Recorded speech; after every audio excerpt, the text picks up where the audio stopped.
right, so here's open end.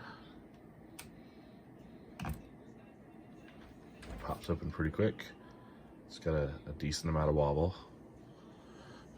I can open it very easily one-handed. Put it to a good angle.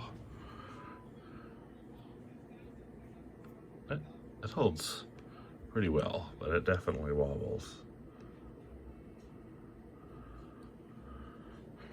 And it'll hold if I just do a part shut too, but